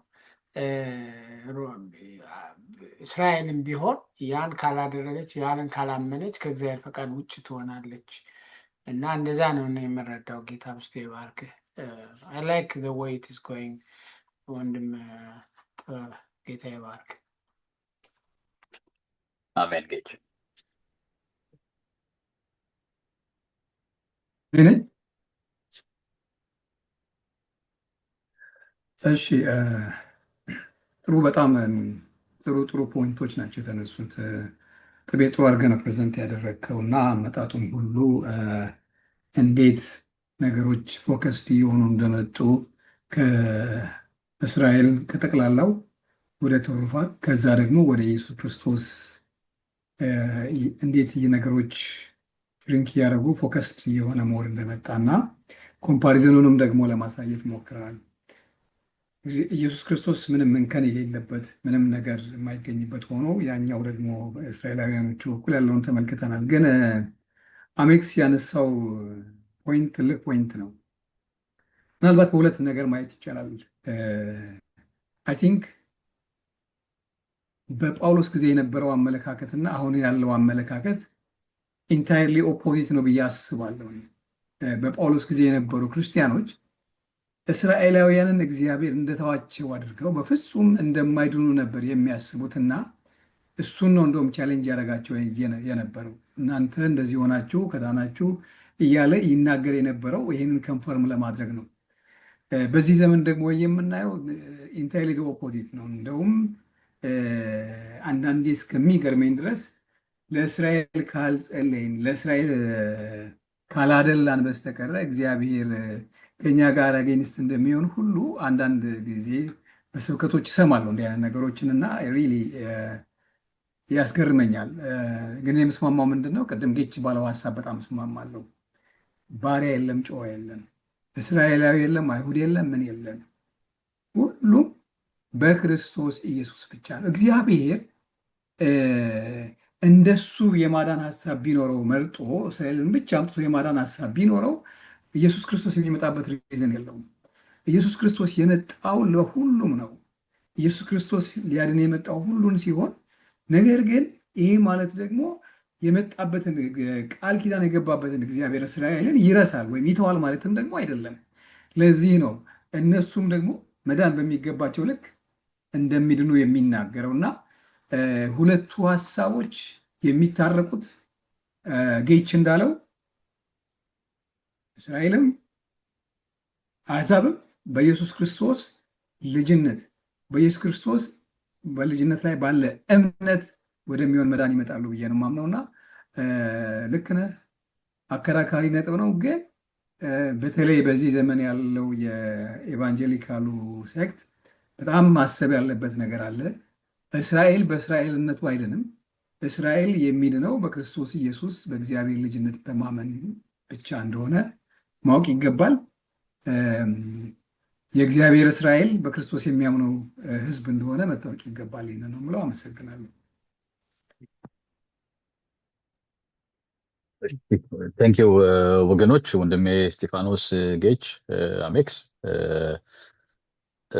እርግጥ አሁን ያነሳናቸው ሀሳቦች ያው በጣም ስማማባቸው ሀሳቦች ናቸው። በተለይ እንግዲህ ጳውሎስ ወንድማችን ሲጽፍልን ጥሩ አድርጎ የእግዚአብሔር ልጅ የሚለውን ትርጉም በአጠቃላይ በምን አይነት መልኩ እንግዲህ ጥቅም ላይ ውሏል የሚለውንና በተናጠል ደግሞ ልጅ የሚለውን በዝርዝር በማስረዳት የእስራኤልን በእግዚአብሔር መመረጥ እንደገናም ለየት ባለ መልኩ የተሰጣትን ኃላፊነትና አደራ ያለመወጣት ወደ እውነተኛው እስራኤል ወይም ደግሞ ወደ ኢየሱስ ክርስቶስ የሚያመለክት እንደሆነ ያንን በደንብ አስዳስሶናል። እንግዲህ ቅድም አይ ቲንክ ወንድሜ አሜክስ እንዳነሳው እንግዲህ በዚህ በተለይ ባለንበት ወቅት የዚህ የእስራኤል የሚለው ሀሳብ በጣም በብዙ መልኩ ቦታ የሚይዝ ነው እና ያው የዲስፔንሴሽናሊዝም እንቅስቃሴ አይ ቲንክ የፈጠረው ነገር አለ ብዬ አስባለሁኝ። ዲስፔንሴሽናሊዝም በተለይ በቤተክርስቲያን ታሪክ ውስጥ በአብዛኛው ብዙዎች የመጽሐፍ ቅዱስ ምሁራን እንደሚስማሙበት ዲስፔንሴሽናሊዝም የቅርብ ጊዜ ክስተት ነው። ከ18ኛው ክፍለ ዘመን መጨረሻ በኋላ የመጣ ነው። በጆን ደርቢ መሰለኝ አይደለ? ጆን ደርቢ ከዛ በኋላ እነ ስኮፊልድ እነሱ ያመጧቸው አስተምህሮዎች ናቸው። ራሱን የቻለ እንግዲህ በዛም አከራካሪ ሀሳብ አለው። እሱ እንዳለ ሆኖ ግን አሁንም የሚያስማማን ነገር ሰዎች በክርስቶስ ኢየሱስ በማመን ነው የሚድኑት። ከክርስቶስ ውጪ ሌላ የመዳኛ መንገድ የለም። ሰዎች እንግዲህ የእግዚአብሔርን ልጅ ማንነት በመረዳት በማወቅ ነው ድህነትን የሚያገኙት እና እንግዲህ አዲሱ ኪዳን ያንን የፈጠረልን ኢየሱስ ክርስቶስ እንግዲህ የአዲሱ ኪዳን ጀማሪው ነው። የአዲሱ ኪዳን ደግሞ ዋናው ባለቤትም ነው። ከእርሱ ውጪ መዳን እንደሌለ ሁላችንም የምንስማማበት ስለሆነ ያ ሀሳብ ያስማማናል። እንግዲህ ሌላው የመወያያ ርዕስ ሊሆን ይችላል። ግን ያው አሁንም እናንተ እንዳላችሁት እንድንበት የተሰጠን አንድ ብቸኛ ስም አለ። እሱም የክርስቶስ ኢየሱስ ነው። አዲሱ ኪዳን እንግዲህ አንድ ሕዝብ አለው። እርሱም ደግሞ በክርስቶስ ኢየሱስ ደም የተዋጀው የኪዳኑ ተካፋይ የሆኑት ናቸው የሚለው ቁልፍ የሆነው ሀሳብ እሱ ያስማማናል ብዬ አስባለሁኝ። አሜክስ ከዚህ በኋላ በዚህ መልኩ እንቀጥል። ኦኬ እሺ። አሜክስ እንግዲህ በባክግራውንድ ውስጥ ነው የምትታየኝ፣ ከኋላ በጣም ጭላንጭል ውስጥ ነው የምትታየኝ። ኦኬ እንግዲህ የሚቀጥለው ሀሳብ በዚህ ውስጥ ስንመለከት እንግዲህ የኢየሱስ ክርስቶስ የእግዚአብሔር ልጅ የሚለውን ስናይ አይ ቲንክ እቺ እንትኔ አልሄድም ማለች መሰለኝ። ኦኬ የእግዚአብሔር ልጅ ሁለት ኦኬ ይህንን እንዝጋውና ይሄ የእስራኤልን ዱካ ተከትሎ ተፈጻሚ የሆኑ ነገሮችን በተመለከትነው ውስጥ እንግዲህ አሁን ባየናቸው ሀሳቦች ውስጥ ጌታ ኢየሱስ የመጣው የእስራኤልን ለማድረግ ያቃታትን ሁሉ ሊፈጽም ነው ብሎ ካለ በኋላ ገጽ 274 ላይ ስለ ወይን ግንዱ በዝርዝር ካነሳ በኋላ የብሉይ ኪዳኑን ምንባብ ወይም ደግሞ የወይኒቱን ምርጥ ዘርነት እንዲሁም የተደረገላትን መልካም እንክብካቤ ብቻ ሳይሆን የተጠበቀባትን ፍሬ ሳትሰጥ ተበላሽታ መገኘቷን ዋጋ ቢስነቷን ጨምረው ያትታሉ። እናም ኢየሱስ እውነተኛ የወይን ግንድ እኔ ነኝ የሚለው እውነተኛ ካልሆነችውና ተበላሽታ ከቀረችው ከእስራኤል አንጻር ነው። መላው እስራኤል መላውን ትሩፋን ለብቻው የሚወክለው እውነተኛ የወይን ግንድ ኢየሱስ ነው። ኢየሱስ ብቻውን እውነተኛ እስራኤል ነው ብሎ ይናገራል። እዛው 274 ላይ ጌታ ኢየሱስ የእስራኤልን ታሪክ በራሱ ሕይወት ጠቅልሎ በእውነተኛ እስራኤልነት በአዲስ የእግዚአብሔር አገልጋይነት ተገለጠ። ይህን ያደረገው ግን እስራኤላውያንን በሌላ ሊተካቸው ሳይሆን ሕዝቡን በሚመለከት ለአብርሃምና ለዳዊት የገባውን ኪዳን ለመፈጸም ነው። ክርስቶስ ኢየሱስ ወደ ምድር የመጣው እስራኤል የወደቀችበትንና ለማድረግ ያቃታትን ሁሉ በዚህ መልኩ ሊፈጽም ነው። እንግዲያስ የእግዚአብሔር ልጅ የተባለችው እስራኤል ከወደቀችና ጥሪዋ በትሩፋኑ በኩል ወደ አንድ ግለሰብ ወይም ደግሞ መሲሁ ከተላለፈ እርሱም የእግዚአብሔር ልጅ መሆኑ አይቀሬ ነው። ጌታ ኢየሱስ እውነተኛ እስራኤል ነው። የእግዚአብሔር ልጅነቱ ይህንኑ ያመለክታል። ይህንን ጉዳይ በቅጡ ለማጤን ማቴዎስ ወንጌል ተመራጭ ነው። ወንጌሉ የተለየ ትኩረት ያደረገው በእስራኤል ላይ በመሆኑ ኢየሱስ በሕፃንነቱ ከሄሮድስ ሰይፍ ሽሽት ወደ ግብፅ ተወስዷል። ወደ ግብፅ መውረድ እስራኤል ወደ ግብፅ መውረዷን ያመለክታል። ኢየሱስ እውነተኛ የእስራኤል ነውና እስራኤል ባለፈችበት ማለፍ ነበረበት። ሄሮድስ በመሞቱ ኢየሱስ ከግብፅ መውጣቱም የእስራኤልን ከግብፅ መውጣት ያመለክታል። እሱም ልጄን ከግብፅ ጠራሁት የተባለው እንዲፈጸም ወደ ግብፅ ሄደ በማለት የማቴዎስ ወንጌል ይህንኑ ይገልጣል። ይህም እስራኤል ሕፃን በነበረበት ጊዜ ወደድኩት ልጄንም ከግብፅ ጠራሁት የተባለው ነው። ገጽ 275 ላይ ምን ይላል? ስለ ጌታ ኢየሱስ ሲናገር ጌታ ኢየሱስ ተጠምቆ ከወጣ በኋላ ከ40 ቀን እና ለ40 ሌሊት በምድረ በዳ ቆይቶ ተፈትኗል። የእግዚአብሔር ልጅ የነበረችው እስራኤል በምድረ በዳ ተፈትናለች። ኢየሱስም በጥምቀቱ የእግዚአብሔር ልጅነቱን ከተነገረ በኋላ እውነተኛ እስራኤልነቱን በመንፈስ ቅዱስ ለፈተና ወደ ምድረ በዳ እንደተመራ ወዲያው ተነግሯል። ይህም ከታሪካዊ የእስራኤል ጉዞ ጋር በትይዩነት የቀረበ ነው። የሁለቱ ልጆች ፈተና የተዘጋጀው በእግዚአብሔር ነው። ዘዳግም 8ን ይጠቅሳል፣ ማቴዎስ 4ን። ሁለቱም ልጆች በየምድረ በዳ በየምድረ በዳ የቀረበላቸውን ፈተና ታማኝነታቸውና ታዛዥነታቸው የሚታይበትና ከዚህ በኋላ ለሚጠብቃቸው ተግባር የሚያዘጋጃቸው ነበረ ይላል። ገጽ 276 ላይ ጌታችን ለሶስቱ የሰይጣን ጥያቄዎች ምላሽ የሰጠባቸው ከዘዳግም የተወሰዱ 3 ጥቅሶች ናቸው። እግዚአብሔር እስራኤልን ለ40 ዓመት ሲፈትናቸው የሰጣት ትእዛዞች ናቸው። እነዚህ ሙሴ ያቀረባቸው ተግሳጾች የሚመለከቱትም እስራኤልን ነው። ከነዚህ የመጀመሪያውን ክፍል ብቻ እንኳን ብናጤነው የእስራኤል ፈተናና የጌታ ኢየሱስ ክርስቶስ ፈተና ትይይዝ ቁልጭ ብሎ ያሳየናል ብሎ የዘዳግም ምዕራፍ 8ን እንደዚህ ጽፎታል። እዚህ ላይ ፈተናው አንደኛው ፈተና ማለት ነው። አምላክህ እግዚአብሔር እስራኤል ይፈትንህ ዘንድ በልብም ያለው ትእዛዙን አትጠብቅ ዘንድ እንደሆነ ያውቅ ዘንድ ሊያስጨንቅህ በእነዚህ 40 ዓመታት በምድረ በዳ የመራህን መንገድ ሁሉ አስብ። ሰው በእግዚአብሔር አፍ በሚወጣ ነገር ሁሉ በሕይወት እንዲኖር እንጂ ሰው በእንጀራ ብቻ እንዳይኖር ያስታውቅህ ዘንድ አስጨነቀ። ጌታ ኢየሱስ ለሌላኛው የሰይጣን ፈተና ጌታ አምላክህን አትፈታተነው ብሎ የተናገረውንም በማሳየት በማሳ ተብሎ በሚጠራው ቦታ እንዳደረጋችሁት አይነት እግዚአብሔር አምላካችሁን አትፈታተኑ የሚለውን ሐሳብ እስራኤል እግዚአብሔርን ተፈታትናት የነበረችበትን ቦታ ያመለክታል ብሎ ሁለተኛውንም ፈተና እዚህ ጋር ያስቀምጠዋል። ገጽ 277 ላይ ከዚህም የተነሳ ይላል ለእስራኤል የተነገሩ ብዙ ትንቢቶች የተፈጸሙት በእርሱ ሕይወት ነው።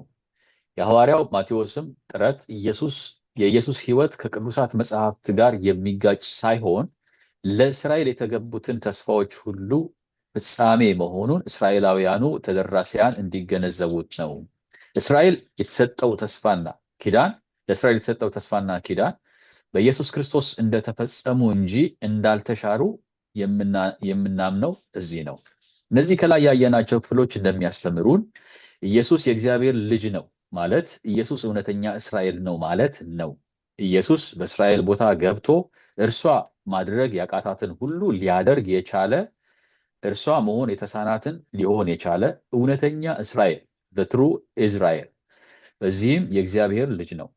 አማኞች የእግዚአብሔር ልጅነት ከዚህ ጋር እንዴት እንደሚገጥም በሚቀጥለው ምዕራፍ እንፈትሻለን ብሎ ምዕራፍ እዛው ገጽ 277 ላይ እንግዲህ ንዑስ አንቀጽ ወይም ደግሞ የሚቀጥለው 8.4 ላይ የእስራኤል ልጅ ንጉስ የሚለውን የልጅነቱን ንግስና በዚህ መልኩ ደግሞ ያሳየናል ማለት ነው።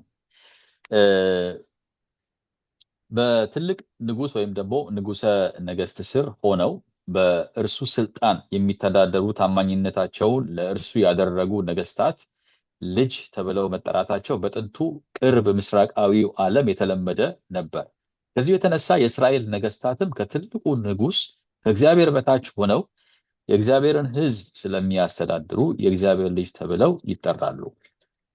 በእግዚአብሔር ስር ሆነው ሲነግሱ እርሱ ለፍትህ ያለውን ፍላጎት፣ ለኪዳኑ ያለውን ታማኝነት፣ የአምልኮተ ጣዖት ጥላቻውን፣ ለጭቁኖቹ ግድ መሰኘቱን እንደሚያንጸባርቁ ይታመናል። በዚህ እሳቤ ነገስታቱ በሚነግሱበት ቀን የእግዚአብሔር ልጅነታቸው ይጀምራል ማለት ነው። የሚቀጥለው ገጽ 278 ላይ የእግዚአብሔር ልጅነት ለእስራኤላውያን በአንድነት የተሰጠ እንጂ ግለሰቦችን በተናጠል እንደማይመለከት ከላይ አይተናል። የእግዚአብሔር ልጅነት ለግለሰብ ሲውል የሚታየው እስራኤልን በሚወክለው በንጉሷ በኩል ብቻ ነው። ይህም ቢሆን ግን እግዚአብሔር ንጉስን ልጄ የሚልበት እንጂ ንጉስ እግዚአብሔርን አባቴ በማለት የሚጠራበት አይደለም። በዚህኛው መዝሙር ውስጥ ንጉሱ እግዚአብሔር ሆይ አንተ አባቴ ነህ በማለት አልተናገረም። ይልቁኑ ንጉሱ አንተ አባቴ ነህ ይለኛል፣ እኔም ልጄ አደርገዋለሁ በማለት እግዚአብሔር ነው የተናገረው ብሎ መዝሙር አይ ቲንክ 89 ላይ ያለውን ሐሳብ ነው እዚህ ጋር የሚዘረዝረው። ገጽ 279 ላይ የንጉሶቹ የእግዚአብሔር ልጅነት የሚጀምረው በሚነግሱበት ቀን ነው። እኔ ግን ንጉሴን ሾምኩት፣ በተቀደሰው ተራራዬ በጽዮን ላይ ትእዛዙን እናገራለሁ። እግዚአብሔር አለኝ አንተ ልጄ ነህ፣ እኔ ዛሬ ወለድኩ የሚለው ይህንን ያጠናክርልናል። የንግስናቸው ቀን እግዚአብሔር ልጁ አድርጎ የሚቀበላቸው ቀን ነው። ስለዚህ ነገስታቱ የሚነግሱበት ቀን የእግዚአብሔር ልጅነታቸው ጅማሬ ተደርጎ ይወሰዳል። እግዚአብሔር ግን የዳዊትን ዙፋን ለዘላለም ለማጽናት ሌላ መንገድ ነው የተከተለው። ለዘላለም የሚነግስን አንድን ንጉስ ከዳዊት ዘር በማምጣት ብሎ ይናገራል። እዛው መጽሐፍ ላይ እዛው ገጽ ላይ ከዳዊት ዘር የተወለዱት ነገስታት የእግዚአብሔርን እረኝነት ለህዝቡ ይገልጡ ዘንድ የእግዚአብሔር ልጆች ተብለው ዙፋን ቢይዙም እርባና ቢስ ሆነዋል። ስለዚህ እግዚአብሔር ራሱ ለህዝቡ እረኛ ሊሆን ወሰነ። ይኸውም በሕዝቅኤል 34 ውስጥ ብቻ እንኳን በጎቼን ከእጃቸው እፈልጋለሁ፣ በጎቼንም ከማሰማራት አስተዋቸዋለሁ፣ እነሆ እኔ ራሴ በጎቼን እሻለሁ እፈልጋለሁ በሚል ኃይለ ቃላት ለ25 ጊዜ ተደጋግሞ ሕዝቅኤል 34 ከ10-15 የዚህ የእግዚአብሔር እቅድ አፈጻጸም በዚያው ተገልጧል። በላያቸውም አንድ እረኛ አቆማለሁ፣ እርሱም ያሰማራቸዋል። እርሱም ባሪያዬ ዳዊት ነው፣ ያሰማራቸዋል፣ እረኛ መሆናቸዋለሁ። እኔም እግዚአብሔር አምላክ ሆናቸዋለሁ፣ ባሪያዬም ዳዊት በመካከላቸው አለቃ ይሆናል። እኔ እግዚአብሔር ተናግሬያለሁ ተብሎ ነው የተደመደመው። የዳዊት ልጅ እንግዲህ ከዛም እዛው ገጽ 280 ላይ በዚህ ነገር የኢየሱስ የእግዚአብሔር ልጅነት ንጉስነቱ አወጣጡ ከቀድሞ ጀምሮ ከዘላለም የሆነ በእስራኤል ላይ ገዢ የሚሆን ይወጣልኛል ተብሎ አስቀድሞ ተነግሮ ነበረ። ሚልክያስ ምዕራፍ 5 ቁጥር 2 የእግዚአብሔር ልጅነትና ንግስናውን ትይይዝ አላቸው ይልና ሁለት ሐሳቦችን እዚህ ጋር ያነሳል። ገጽ 280 ላይ የእግዚአብሔር በዚህ ነገር የኢየሱስ ክርስቶስ የእግዚአብሔር ልጅነቱንና ንግስናውን ሲያስረዳ አንደኛው የኢየሱስ ንግስና በበርካታ መጽሐፍ ቅዱስ ምንባቦች ተገልጧል። ገና ከመጀመሪያው ሰባ ሰገል ሊሰግዱ ሲመጡ የተወለደው የአይሁድ ንጉስ ወዴት ነው በማለት ይጠቅሰዋል። ጌታችን በአህያ ተቀምጦ ወደ ኢየሩሳሌም ሲገባ እነሆ ንጉሱሽ የዋህ ሆኖ በአህያ ላይና በአህያይቱ ግልገል በውርንጭላይቱ ላይ ተቀምጦ ወደ አንቺ ይመጣል የሚለው ትንቢት ተፈጽሟል። ህዝቡም በጌታ ስም የምትመጣ የአባታችን የዳዊት መንግስት የተከበረች ናት ሲሉ ጮኸዋል። ገጽ 281 ላይ ኢየሱስ ወደ ጲላጦስ ቀርቦ ሲፈርድበት ሮማውያን ወታደሮች የእሾህ ዘውድ በጭንቅላቱ ላይ ጭነው የሸምበቆ በትረ መንግስት በእጁ አስይዘው ያላገጡበት የአይሁድ ንጉስ ሆይ ሰላም ላንተ ይሁን በማለት ነው። በተሰቀለበት መስቀልም ራስጌም ይህ የአይሁድ ንጉስ ነው የሚል ፌስ ጲላጦስ ለጥፏል። አብረው የተሰቀሉት ወንበዴዎች የእስራኤል ንጉስ ከሆንክ አሁን ከመስቀል ይውረድ እኛንም እናምንበታለን በማለት ነቅፈውታል። ከጽንሰቱ እስከ ሞቱ ንግስነቱ ተጠቅሷል። ነገር ግን እነዚህ ሁሉ ምንባቦች ንግስነቱን ሲያስረዱ የደረሰበትን ውርደትና ነቀፌታም አብረው ያቀርባሉ። የመጨረሻው አንቀጽ ላይ እንደዚህ ይላል፣ አንተ ልጄ ነህ እኔ ዛሬ ወለድኩህ የሚለው መሲሐዊ ትንቢት መሲሁ የእግዚአብሔር ልጅ የሆነበት መነሻ ዛሬ ተብሎ የሚታወቅ ቀን እንዳለው ያሳስበናል። ይህ ግን ንጉስ የተወለደበት አይደለም። ምንባቡ እኔ ግን ንጉሴን ሾምኩኝ ካለ በኋላ አንተ ልጄ ነህ እኔ ዛሬ ወለድኩ በማለቱ ዛሬ የተባለው ንጉስ የነገሰበት ቀን መሆኑን ግልጽ ያደርጋል። በመሰረቱ መዝሙር 2 ንጉስ ዘውድ በሚጭንበት በዓል የሚዘመር መዝሙር ነው። ገጽ 282 ላይ የንግስናውን ወይም ደግሞ ከክርስቶስ ንግስና ጋር የተያያዘውን ሐሳብ ሲያሳይ ከንግስናው ጋር የተያያዘበትን ምክንያቱም ኢየሱስ በመለኮትነቱ ለእግዚአብሔር ልጅነቱ መነሻ ቀን ጅማሬ የለውም። ከዘላለምም የእግዚአብሔር ልጅ ነው።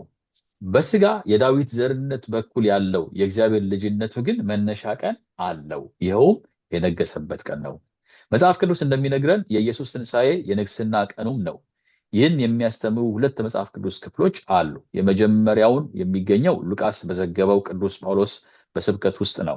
ይህን ተስፋ እግዚአብሔር በሁለተኛው መዝሙር ደግሞ አንተ ልጄ ነህ እኔ ዛሬ ወለድኩ ብሎ እንደተጻፈ ኢየሱስን አስነስቶ ለእኛ ለልጆቻቸው ፈጽሟልና ሐዋርያት ሥራ ምዕራፍ 13:33 እንዲህ በዚህ ስፍራ እንደምናየው ሐዋርያው ጳውሎስ መዝሙር ምዕራፍ 2ን ጠቅሶ አንተ ልጄ ነህ እኔ ዛሬ ወለድኩ የሚለውን ትንቢት እግዚአብሔር በኢየሱስ ትንሣኤ እንደፈጸመው አጽንቶ ሰጥቶ ለእስራኤላውያን ያበስራል። ስለዚህ ዛሬ ወለድኩ የሚለው የክርስቶስን ትንሣኤ ያመለክታል። ይህ ማለት ኢየሱስ ከዚህ በፊት ንጉሥ ወይም የእግዚአብሔር ልጅ አልነበረም ማለት አይደለም። ንግስናው በይፋ አልተገለጠም ማለት እንጂ። እዚህም ደግሞ ወደ ሁለተኛው መጽሐፍ ቅዱስ ምንባብ እናመራለን። ወንጌሉ የእግዚአብሔር ልጅ በሰብአዊነቱ በኩል ከዳዊት ዘር መወለዱን የሚያበስር ነው። እንዲሁም ጌታችን ኢየሱስ ክርስቶስ በቅድስናው መንፈስ ከሞት በመነሳቱ የእግዚአብሔር ልጅ መሆኑ በታላቅ ኃይል ታወቀ በማለት ኢየሱስ የእግዚአብሔር ልጅነት ከትንሣኤው ጋር ያለውን ትስስር ቅዱስ ጳውሎስ ያጸናል። ኢየሱስ ከትንሣኤው በፊት የእግዚአብሔር ልጅ ነበረ። የእግዚአብሔር ልጅ በሰብአዊነቱ በኩል ከዳዊት ዘር መወለዱን ወንጌሉ ያበስራልና። ጌታ ኢየሱስ እነዚህ ሁሉ ነገሮች ከመሆናቸው በፊትም የእግዚአብሔር ልጅ ነበረ። ስለዚህ እዚህ ላይ ንጽጽሩ የእግዚአብሔር ልጅ በመሆንና ባለመሆን መካከል አይደለም። ይልቁ ኢየሱስ በድካም በውርደት የእግዚአብሔር ልጅ በነበረበት ጊዜና በኃይል የእግዚአብሔር ልጅ በነበረበት ጊዜ መካከል የሚደረግ ነው። ከትንሣኤው በፊት ውጫዊ ገጽታው ሲታይ ተራ ሰው፣ ቤት የለሽ፣ ጓደኛ አልባ፣ ተጽዕኖ የሚያደርግበት ኃይል የሌለው ይመስላል። ያኔ የእግዚአብሔር ልጅነቱ በውርደትና በዝቅታ የሚታይ ነበረ። አሁን በትንሣኤው ግን የእግዚአብሔር ልጅነቱ በኃይል ተገለጠ። እናም ገጽ 283 ላይ ነው ያለውትኝ። እናም ትንሣኤው ኢየሱስ ለመጀመሪያ ጊዜ የእግዚአብሔር ልጅ የሆነበት አይደለም፣ ነገር ግን የእግዚአብሔር ልጅነቱ በኃይል የታወቀበት ወይም በኃይል የእግዚአብሔር ልጅነቱ የተገለጠበት እንጂ አሁን ከትንሣኤው በኋላ የሚላገጥበትና የሚፈዝበት ንጉሥ አይደለም። ከዚህ በኋላ ኢየሱስ በአህያ ላይ የሚቀመጥ ንጉሥ አይደለም፣ በድል አድራጊነት፣ የጦር መሪነት በፈረስ ላይ የሚታይ እንጂ በተለይ አሕዛብን በብረት በትር የሚገዛ መሆኑን በራእይ መጽሐፍ ተደጋግሞ ተጠቁሟል። አሁን ኢየሱስ የእግዚአብሔር ልጅነቱ በኃይል የታወጀና ንግስናው በኃይል የተገለጠ ታላቅ ንጉሥ ነው። ያለን ሰዓት እንዴት ነው አሜክስ? 8.5 ላይ ነው ከዚህ በኋላ የምቀጥለው። አይ በሚቀጥለው እንቀጥላለን ጥብዬ። እሺ። ምክንያቱም እንዳየሁት ሰፋ ያለ ክፍል ነው። ስለዚህ ከነ ማጠቃለያው በሚቀጥለው እንቀጥላለን። ኦኬ፣ በጣም ጥሩ። ቴንክ ዩ። 44 ደቂቃ 15 ደቂቃ ነው ያለን እና ጥቂት አይዲያዎችን እነጋገራለን። እኔ ትንሽ እናገርና ከዛ ስቲቭ ትቀጥላለህ። ከዛ በኋላ ጌች፣ መጨረሻ ላይ ደግሞ ጥቤት እናገራለን። በጣም ቆንጆ ነው። በጣም ደስ የሚል ሁኔታ ነው ያቀረበው። እንግዲህ የድሮ ካልቸሮች የንጉስ ቤተሰብን ወይም የንጉሳውያን ልጆችን ጨምሮ እንደ አማልክት ያዩ እንደነበር ነው እንግዲህ እዚህ ጋር የተነገረው። በሚነግስበት ጊዜ ነው የእግዚአብሔር ልጅ የሚባለው ነገር ነው። እና ግን ደጋግመን ሁሌ ማስታወስ ያለብን ቅድም ጌች እንዳለው ከትልቁ ፒክቸር እንደዚህ እየጠበበ ነው የመጣው እና በቃ ኤቭሪቲንግ ፖይንትስ ቱ ጂሰስ ክራይስት፣ ወደ መሲሁ መምጣት ነው በቃ ዋናው ዓላማ።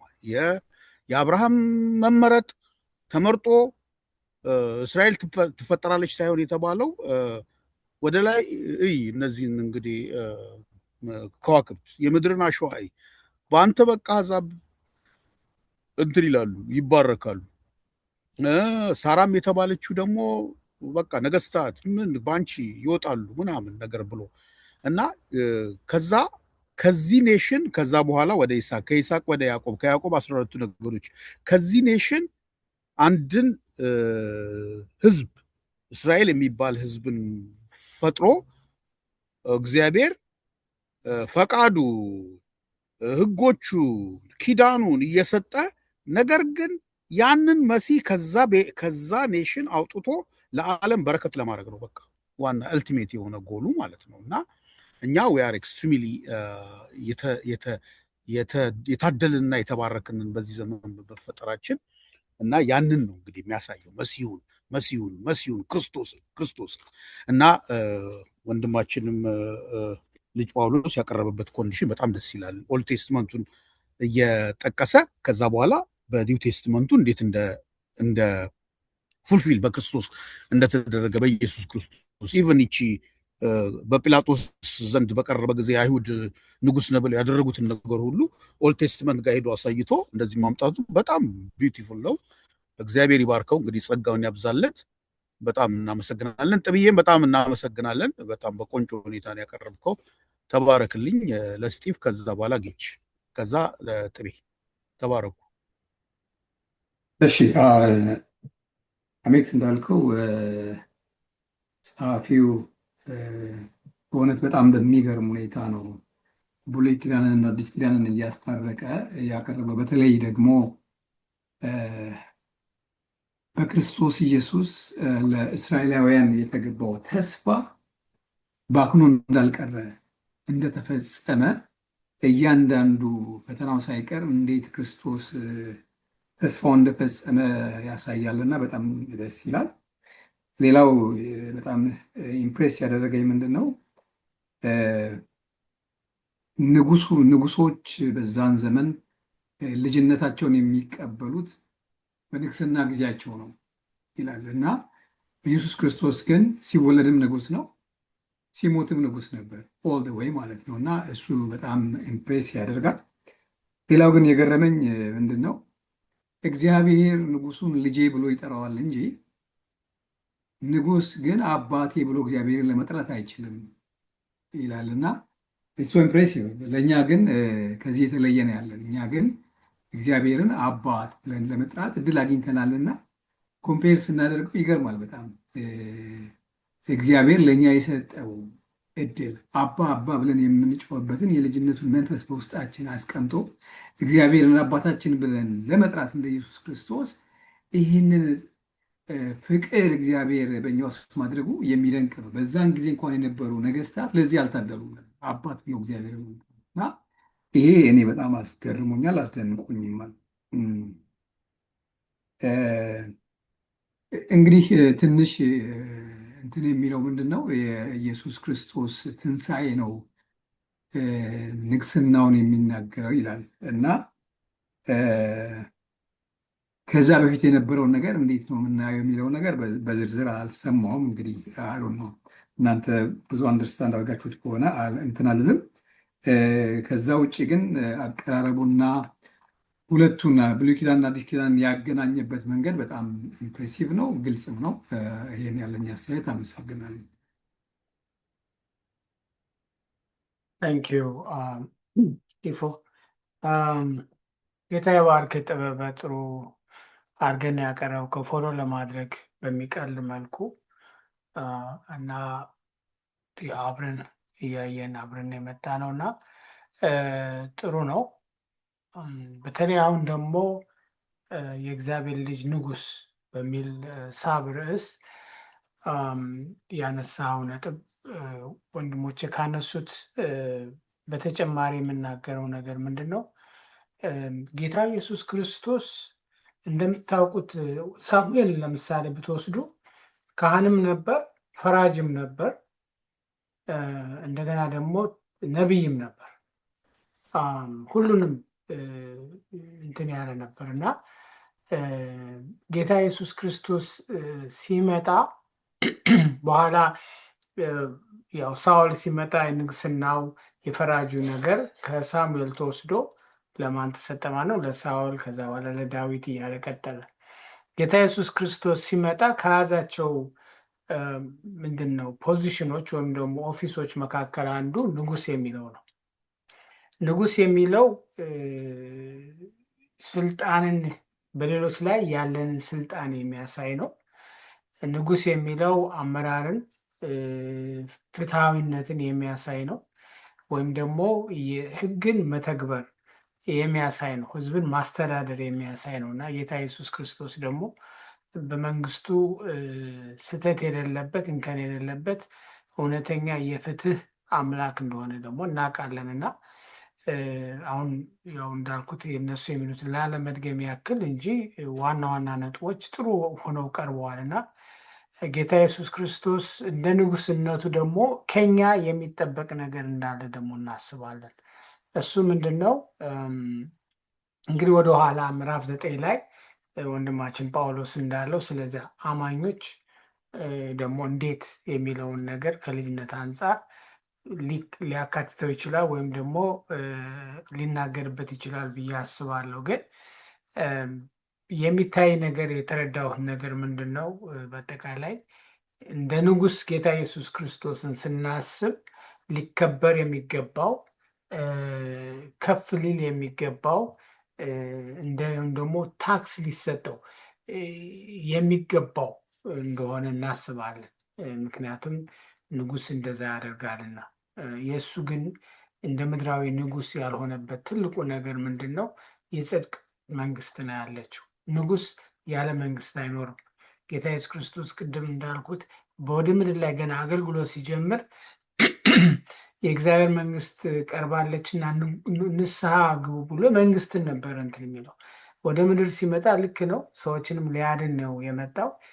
ግን ሰዎችን ለምን ነው የሚያድናቸው ብላችሁ ብታስቡ ገና ሲጀምር ጀምሮ የመንግስት ጉዳይ ነበር እሱን ይሰራ የነበረው እና የመንግስት ነገር መንግስት ደግሞ ያለ ንጉሥ ስለማይሆን ጌታ ኢየሱስ ክርስቶስ ንጉሥ የሆነባት መንግስትን ነበር ሊመሰረት ወደ ምድር የመጣው ከመጣበት ዓላማዎች መካከል ከመጽሐፍ ቅዱስ እንደምንረዳው። ስለዚህ አብሮ የሚሄድ ነው። እንዳየነው ከሆነ እንግዲህ ጌታ ኢየሱስ ክርስቶስ የምትመጣው አዲስ ዓለም አዲስ ምድር ትመጣለች።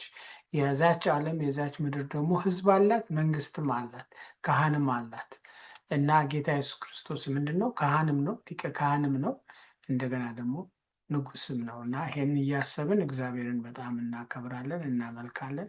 ጌታ ብስቶ ይባርክ ወንድሜ ጥበበ። አሜን። ወንድሜ ጌች፣ ወንድሜ እስጢፋኖስ እንዲሁም አሜክስ ጌታ ይባርካችሁ። እርግጥ አሁን ያነሳችሁት ሀሳብ እንግዲህ በጣም አስፈላጊ የሆነ ሀሳብ ነው። እኔ ትንሽ ለየት ያለ ተጨማሪ ቅድም ወንድሜ እስጢፋኖስም አንስቶታል ያለኝ ሁለት ነጥቦች እዚህ ውስጥ ድንገት በተለይ አንደኛው እኔ ያለኝ ሀሳብ ይሄ የእግዚአብሔር ልጅ የሚለው ሀሳብ በሮማውያኑም ጭምር የተለመደ ሀሳብ ነበረ እና እንደው ጳውሎስ እዚህ ውስጥ ያንን እንደ ግርጌም ማስታወሻም አድርጎ ቢያስቀምጥልን ኖሮ የሮማውያኑ የእግዚአብሔር ልጅ የሚለው አስተሳሰብና አመለካከታቸው ከዚህኛው ከአዲሱ ኪዳኑ ጋር ያለው ልዩነት፣ ምክንያቱም የእስራኤላውያኑን የእግዚአብሔር ልጅ የሚለውን ሀሳብ አስቀምጦልናል እና ቄሳር በሚነግስ ጊዜ የአማልክት ልጆች ናቸው ብለው ያስባሉ እና በዚህ በጣም ትልልቅ አርጊመንቶች አሉ ያነበብኳቸው። እሱን አላገኘሁም እዚህ ውስጥ እና አምሹር ይሄ ቪዲዮ ስለሚደርሰው እሱም ያንን አርጊመንት ቢያስቀምጥልን በግርጌ ማስታወሻም ቢሆን ልዩነታቸውን፣ ለምንድን ነው የሮማውያኑ በዛ መልኩ የሆነው፣ ለምንድን ነው የኛ ማለትም የአዲስ ኪዳኑ መጽሐፍ ቅዱሱ ይሄ እግዚአብሔር ልጅነት የሚለውን አንድ ላይ ቢያስቀምጥልን በጣም አሪፍ ነው ብዬ አስባለሁኝ። ሌላው የሐዋርያት ሥራ ምዕራፍ 13 ላይ ያለውን ሌሎች አንዳንድ ትርጉሞች አይሮኖ ስንመለከት ድንገት አጋጥሟችሁም ሊሆን ይችላል። ከሙታን ሲነሳ የእግዚአብሔር ልጅ የሚለውን ሀሳብ ከሙታን በኩር የሆነውንም ጭምር የሚያመለክት ነው የሚል ነገሮችንም አንብቤ ያለሁኝ። አምኖት ሹር ያንን ነገር አንብባችሁ እንደሆነ ባላቅም እሱንም እዚህ ላይ የእግዚአብሔር ልጅ የሚለውን የሙታን በኩርነቱን ማሳያም ጭምር ነው የሚለው ቢታከልበት ጥሩ ነበር ብዬ አስባለሁ። ይሄ የኔ ኦን ደ ሳይድ የሆነ ኦፒኒየን ነው እና እኔ በዚህ መልኩ ነው ነገሮችን ለማከል የምሞክረው። አይ ቲንክ ይሄው ነው መሰለኝ። ጨርሰናል። አይ ቲንክ ከዚህ በኋላ ያው ኔክስት ስንገናኝ ነው የምንጨርሰው ሀሳቡን። አሜክስ።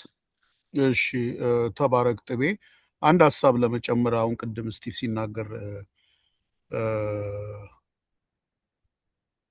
ልጅ አባት አይልም የሚለው ነገር ዮሐንስ ወንጌል ላይ እኮ ሊወግሩት ድንጋይ ያነሱት ኢየሱስ ክርስቶስ እግዚአብሔርን አባቴ እያለ በመጥራቱ ነው። በጣም በቃ ለጆሮ ይሰቀጥጣቸው ነበረ በጣም ይሄን ነገር እና እኛ ዊአር እጅግ በጣም በቃ የእግዚአብሔር ልጆች እንድንባል እግዚአብሔር አባታችን ነው በድፍረት እንድንል መንፈሱ በቃ እንትን ይለናል እና በጌታ በኢየሱስ ክርስቶስ ያ ነገር ተሰጥቶናል እና በጣም ዊአር ብሌስድ። እንግዲህ ጌች በጸሎት ይዘጋልናል። ግን ከዛ በፊት አንድ ፖይንት ለመስጠት በተለይ ጥቤ እዚህ ህብረት ውስጥ ጆይን ማድረግ የሚችሉ ፈቃደኛ የሆኑ በተለይ ፖቴንሻል ያላቸው ልጆች ሌላውን ለመግፋት ሳይሆን ይሄ ነገር ኮሚትመንት ያስፈልገዋል እና ያው አንተ ታውቀዋለህ እና ፖቴንሻል ያላቸው በዚህ ነገር መሳተፍ የሚወዱ ሰዎች ካሉ you are most welcome to invite። መጀመሪያ ዝም ብሎ ይሳተፋሉ፣ በኋላ ግን ቻፕተርም ምንም ሰተናቸው ይቀጥላል እና they are more welcome። በዚህ አጋጣሚ ወንድማችን ሶልን ስላነሳሁት እንግዲህ እግዚአብሔር የተመሰገነ ይሁን። እሱ መጀመሪያ ይሄን ነገር ያሰበው የነበረው እንደነዚህ አይነት ነገሮች በየከተማው ቢኖሩ ብሎ ነበረ። የሚገርመው ነገር ግን አልሆነም እና ይሄ ትልቅ የሆነ ኮሚትመንት ያስፈልገዋል። ነገሮችን የማየት ለመማርም ለማስተማርም እኛ ሁሌ እንማራለን እና ለጥቤ ነው መጀመሪያ። ግን ስቲፍን ብትሆን ጌችና እኔም እንግዲህ አውርተናል፣ ብዙ ጊዜ ሰዎችንም ገባብዘናል እና እሱን ለመናገር ነው። ሌላ የምትሉት ነገር ከሌለ ጌች በጸሎት ይዘጋልን እና ታይማችን 3 ሚኒት ነው የቀረን። ወደ መኝታ ወይም ወደ ፈለግነው እንሄዳለን ማለት ነው። ተባረኩ።